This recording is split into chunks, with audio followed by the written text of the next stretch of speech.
Matt Patricia's vision for Ohio State's defense perfectly aligns with Ryan Day's championship blueprint.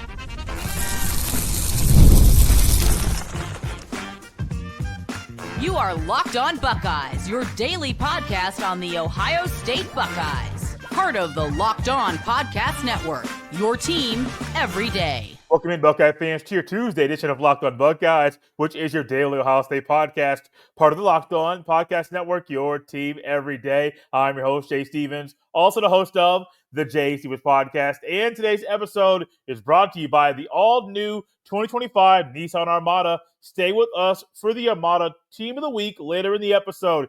During today's show, we'll discuss one thing that hasn't changed about Ryan Day, as well as the importance of continuity with the assistant coaches on defense. But first, Matt Patricia coming into Ohio State after the Buckeyes won the national championship is huge. It's a big deal when you have to replace Jim Knowles and you bring in a guy that won multiple Super Bowls while leading the Patriots defense. Coming to Ohio State is great, but you must make sure that the guy you bring in to replace Jim Knowles aligns with Ryan Day's championship blueprint, and Matt Patricia does. Matt Patricia wants to do a lot of the same things that Ryan Day wants to: maximize the talent. He wants to find where players excel and then put them in situations to succeed, which should propel the Buckeyes to have an elite defense once again, just like they did in 2024. Matt Patricia is one of those coaches that the more we dig into him and the more we see from him when he has the ability to speak to the media, I think we're going to fall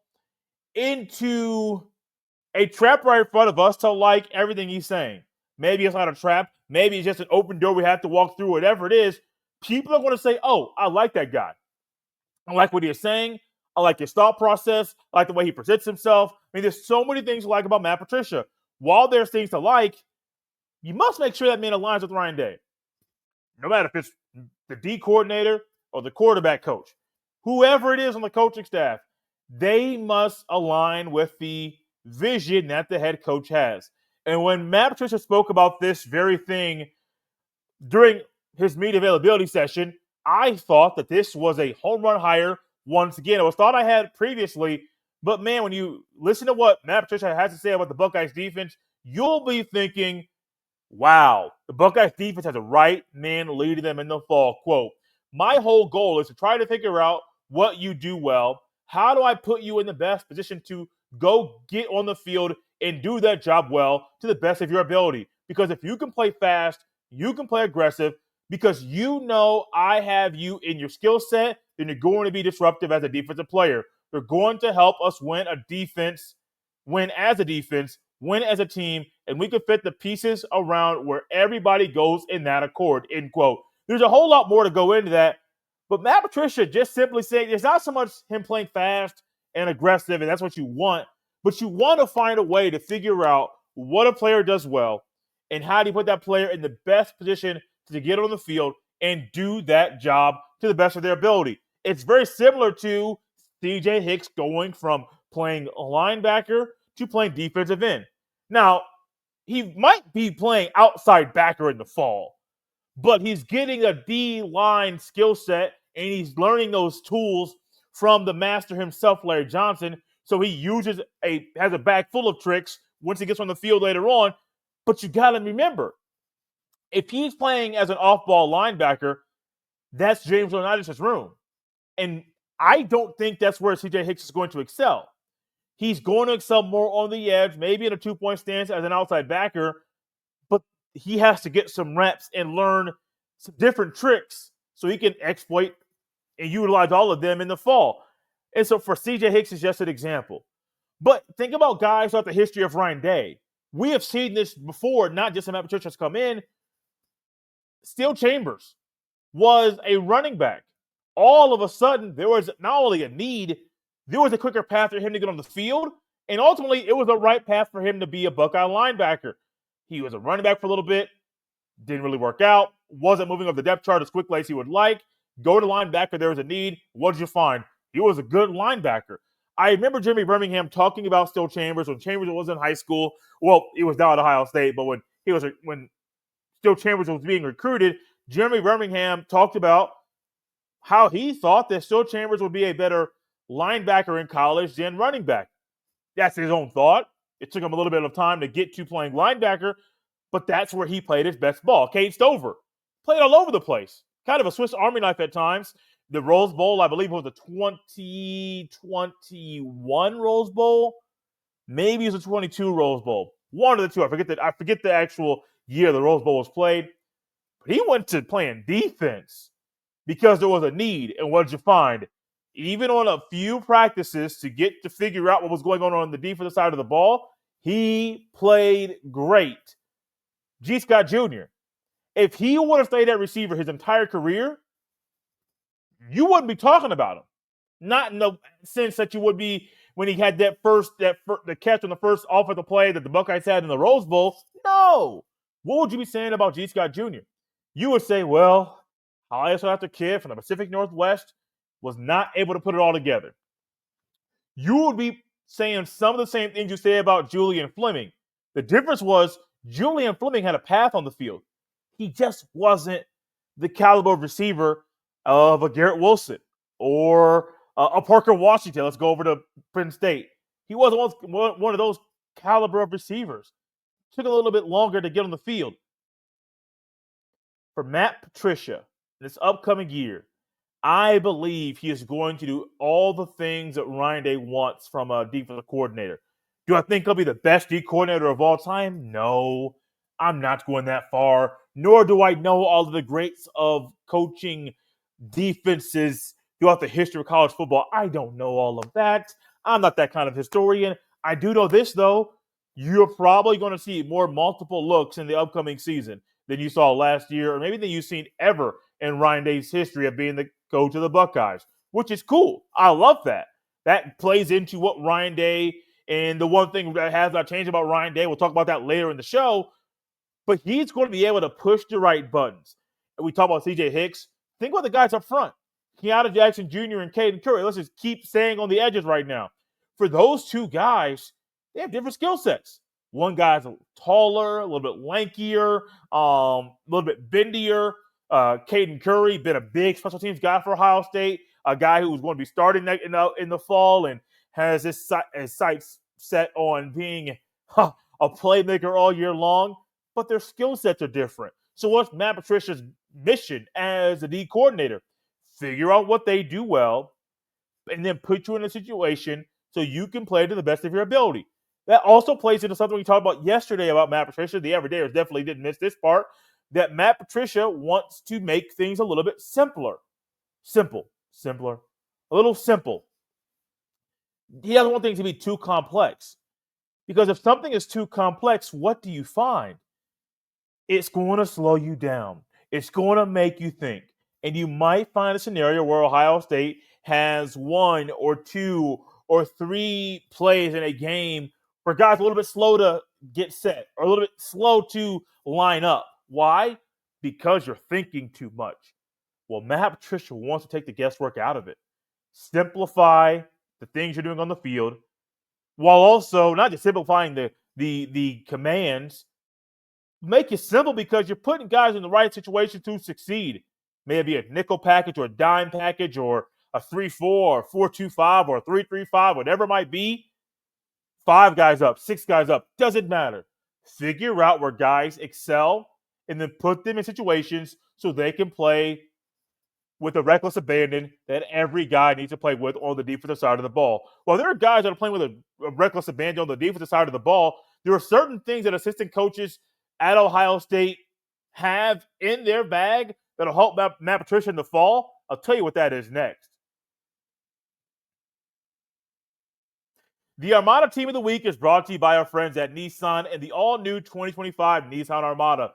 Each week, our Locked On College basketball experts are picking one team that stands out. From top-seeded stars to the unexpected upsets, these guys showcase the strength and sheer power needed to push their team forward. This week's Armada and clear-cut Team of the Week are the Duke Blue Devils. John Shire's team, led by National Player of the Year candidate Cooper Flagg, just ripped through the ACC, going 19-1. The Blue Devils were plus 434 points in ACC games, the largest point differential by a power conference in league play since Kentucky in the 1953-54 season. When it comes to the Nissan Armada, they say go forth and conquer. And that's exactly what the Duke Blue Devils have done here. It's clear that our team of the week is out here ready to conquer the road ahead with confidence, just like you can in the all-new Nissan Armada or any of Nissan's outstanding vehicles. Take the Nissan Armada, Rogue, or Pathfinder and go find your next big adventure. Shop NissanUSA.com.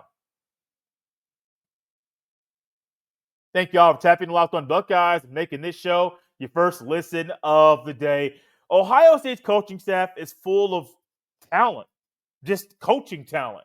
From Tim Walton to Matt Guerrero to James Laurinaitis to Larry Johnson to Matt Patricia. I mean, that group of guys has a history of being great coaches. Now, some, it's only been a couple of years, and some has been a whole lot longer. It don't matter if you're the newest coach on the defensive coaching staff or you've been coaching the longest. It doesn't matter. They have a history of getting it done. But not only a history of getting it done, if you take Matt Patricia out of the equation, there's a continuity with the defensive coaching staff. What do you have this year that's very rare for a team that just won a national championship? You keep all of your defensive assistant coaches intact. Matt Guerrero could have gone somewhere else and had a new job. Tim Walton could have gone somewhere else. Larry Johnson could have gone somewhere else. Same with James Laurinaitis. All of these are highly sought-after men, especially after winning a national championship. And I bet you they had a lot of calls and texts on their phone because people wanted them. They're wanted men, just like Matt Patricia was a wanted man. And Matt Patricia is coming into Ohio State with a defensive coaching staff that has continuity with the assistants, the position coaches. That is huge.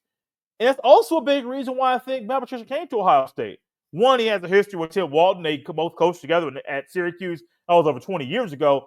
But having that experience with those two individuals together is huge. Think about you whenever you've gone to a new job, may it be in the same city or you've gone across the country. Whatever the case may be, you would love to walk into that building for the first day and see one of your old buddies. See somebody that you ain't really cut up with in a really long time. You would love that because you know what? I would. Absolutely. I remember when I sold cars. I said to me, it's actually like selling a car in this story. I used to talk about this stuff all the time, but we kind of went away from it. There was a Tuesday or Wednesday, Monday or Tuesday. I was off Wednesdays. And there was a guy that walked in for an interview that I used to work with doing door-to-door sales for MetroNet. And I look up. Now, I already got the job. He talked about the guy that hired us and that he went down to Kentucky. I'm thinking, okay, great.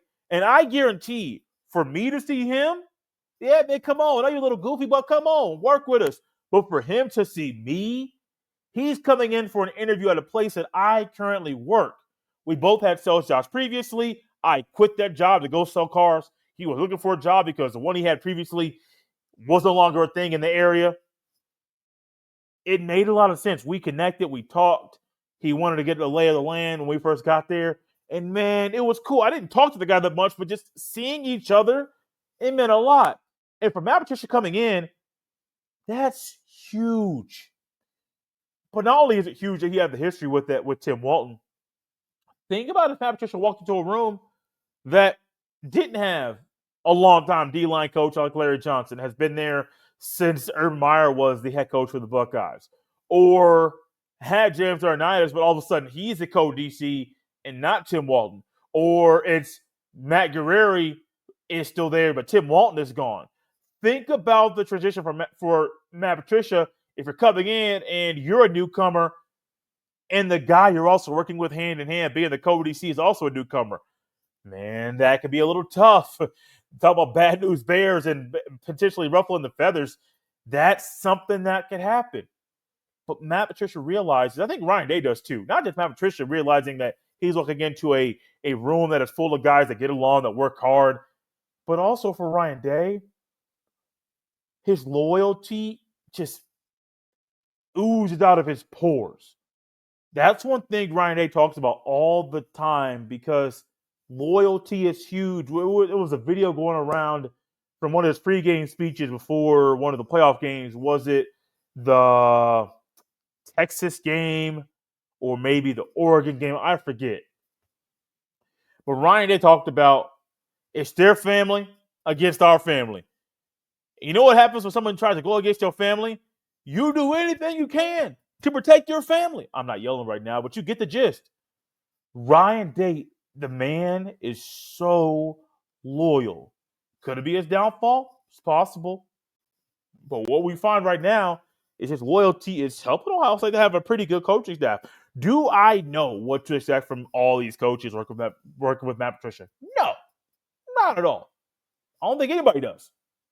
I think we can try to guess and say, oh, there's not going to be any rifts, not going to be any issues. It's going to be a smooth sail the entire time. I don't think it's realistic, but somebody might say that's going to happen. I'll say, okay, cool. You say that. That's your projection.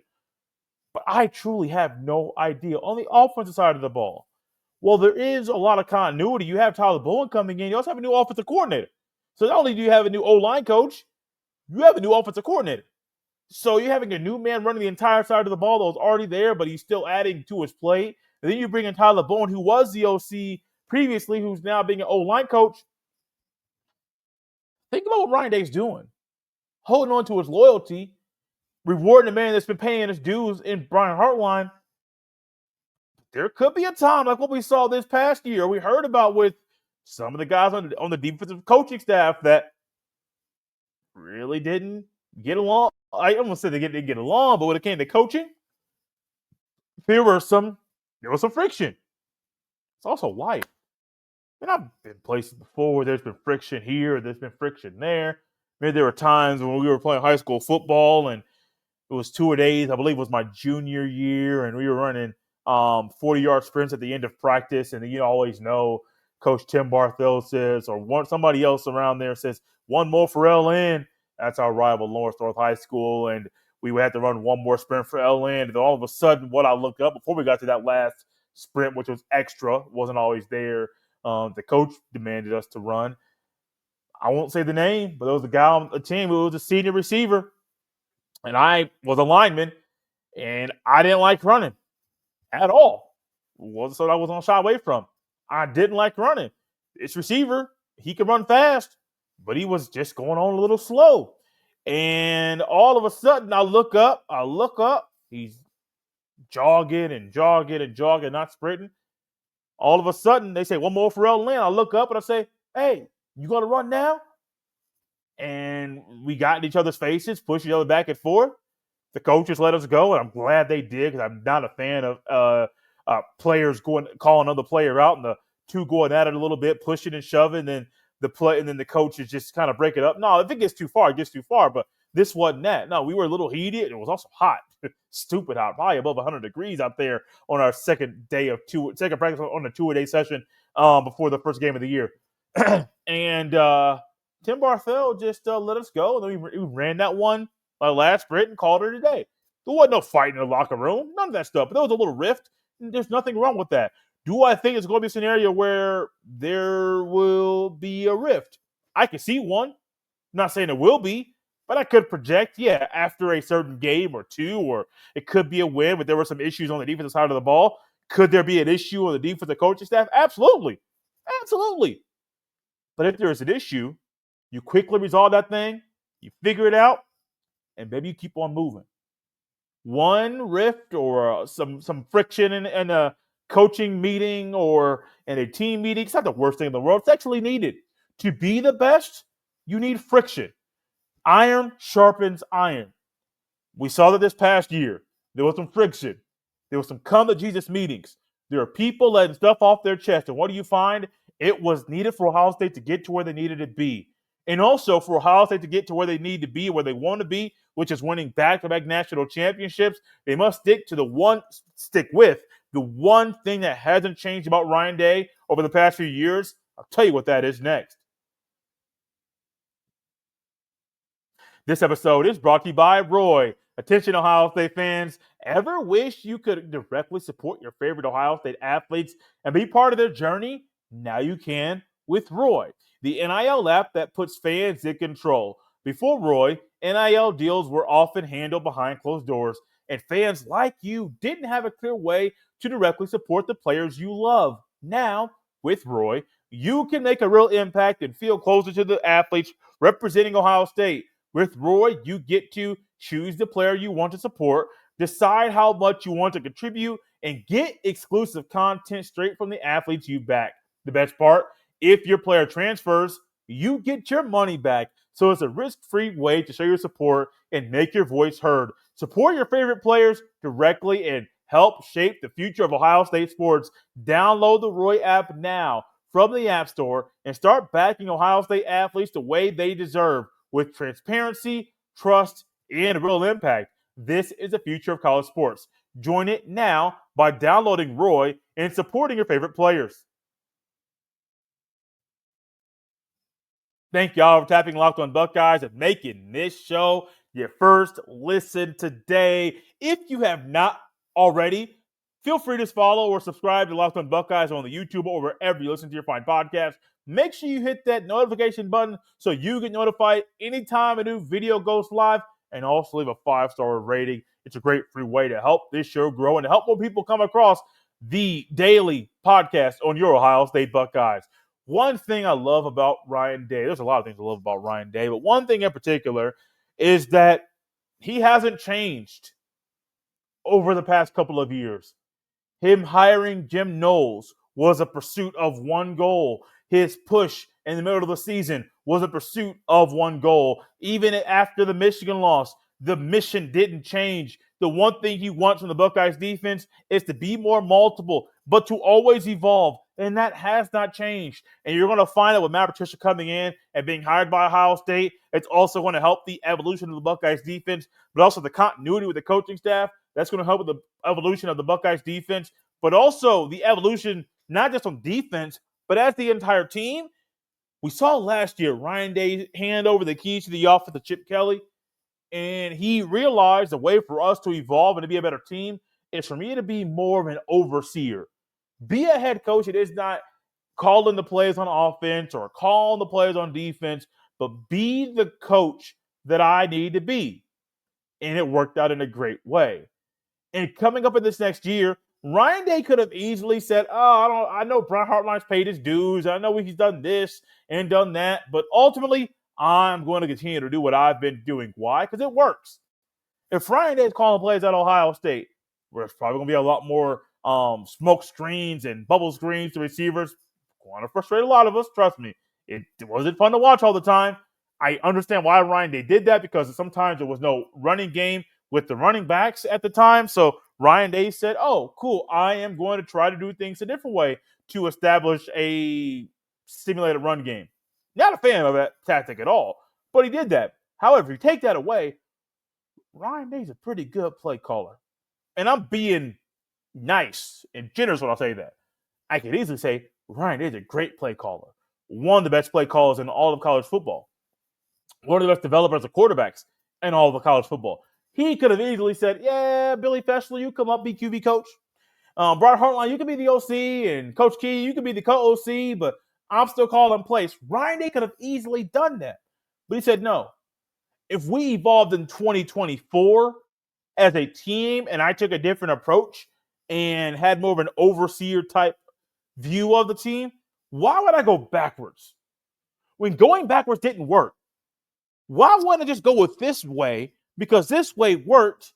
Well, I can easily go back to the old way because it's more comfortable for me. I understand the players. I'm recruiting them. I can go back to this way, but this way didn't work. This way didn't see the results. This way caused a lot of confusion and caused a lot of exits from the playoff or not even making the 14 playoff. When you can go to this route, and when you go to this route, what do you find? Success. You got a ring on your finger. You're doing so much stuff that makes everybody say that Ryan Day's pushing the right buttons. And if he didn't push the right buttons last year, what makes you think he's not going to do it again? Now, I'm not here calling for Ohio State to win the national championship. I'm not doing that. We ain't even got to spring practice yet. So I don't have enough data in front of me to make an educated decision about that. One thing I will do before making a decision is getting the Athlon Sports College Football Preview Magazine, as I've done the past few years. Look into that. Look at their rankings. Look and see who's leaving other schools, who's being projected to start at certain schools, because that's going to help me get a better handle on what other schools around the country are doing. You got to look at Texas. You got to look at Oregon. You got to look at Penn State. You got to look at potentially USC. You got to look at Alabama and Georgia and Clemson. Maybe you got to look at Florida or LSU.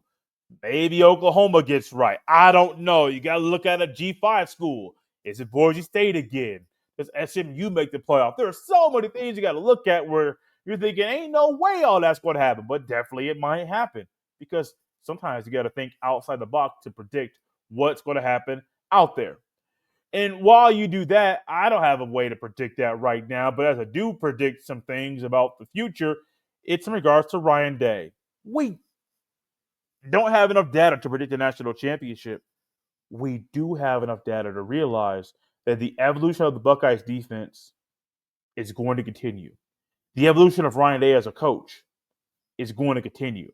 The evolution of Ohio State's roster and recruiting, those things are going to continue to evolve because they have to. You must stay ahead of the game. Similar to the NIL game that Ohio State's playing with all the other schools in the country, you must stay ahead of the game because if you don't stay ahead of the game, you're going to get lapped. You're going to get ran over. You're going to find yourself behind the A-ball because you're trying to keep up with the Joneses, but you find out you're getting lapped. Because, buddy, you're trying to run a 400. Excuse me, nah, that's one lap. Oh, wow. I had it rolling, then I messed up. You're trying to run a mile around the track 4 times around, but you're looking around, trying to figure things out. Next thing you know, you're getting lapped. Why? Because you're paying attention to the wrong thing instead of focusing on what you need to focus on. Now, there's a fear. I don't want to end on a negative note. There is a definite danger for Ryan Day. Without Chip Kelly, without Jim Knowles, he can take that same approach and be super hands-off. And when things get a little chaotic, he could end up being a guy that still stays back, that doesn't step up and tries to fix the kinks and iron out the wrinkles in the formula. He could be a guy that does that. Now, if he decides to take the more passive approach, that could lead to disaster. And I'm not sitting here trying to scream doom on Ohio State because of Ryan Day's nature to just let guys do things. I also don't think it's going to happen because what we saw last year was Ryan Day be very, very vocal. And some say he was kind of like an Urban Meyer type coach. Okay? You're the captain of the ship, and the ship's not going in the direction it needs to go. It's your job to fix it. I don't care how many years the D coordinator or some of those coaches have been there. You're the one that has to answer to Ross Bjork. You're the one that has to answer questions during your weekly radio show. You have to. So whose job is it to fix things? It's yours. And Ryan, they didn't just sit back and let things continue. No. What did he do? Put some pressure on those guys. Push the right buttons. All of a sudden, no, another setback. Cool. What did Ryan Day do? Other coaches, no, this is for me and the players. He went in that meeting with those guys and heard them out. He held himself accountable. He acknowledged the things that went wrong. And he said something has to change. And what happened? Something changed. For Ryan Day, something changed last year. But one thing that didn't change is the evolution of him as a coach and the evolution and the pursuit of being a more multiple defense for Ohio State. Matt Patricia comes in. He's coached a lot of different looks. There's continuity with the coaching staff. And, man, they're all perfectly aligned with the goal and the plan for the Buckeyes defense of 2025. I know there's been a lot of hesitation for people to buy into Matt Patricia as the defensive coordinator. I'm going to encourage you to just go ahead and buy in. Jump all the way in that thing and just realize there's talent on Ohio State's team to be successful. That's going to be good players to watch in the fall. Being led by Matt Patricia. He's the coach. They're the players. He has to put the players in our position to be successful. And I think his track record of doing that will be true once again, and he'll continue that path in the fall, leading the Buckeyes defense. Thank y'all for tapping the Locked On Buckeyes and making this show your first listen today. For your second listen, check out Locked On College Basketball with Isaac Shade and Andy Patton. March is here, so be the most informed college basketball fan throughout the madness. Find Locked On College Basketball or Locked On Buckeyes wherever you listen to podcasts. You can follow me on any social media platform at jstevens07. Send every email to jstevens317@gmail.com. It has been Locked On Buckeyes on a Tuesday. We'll see you next time.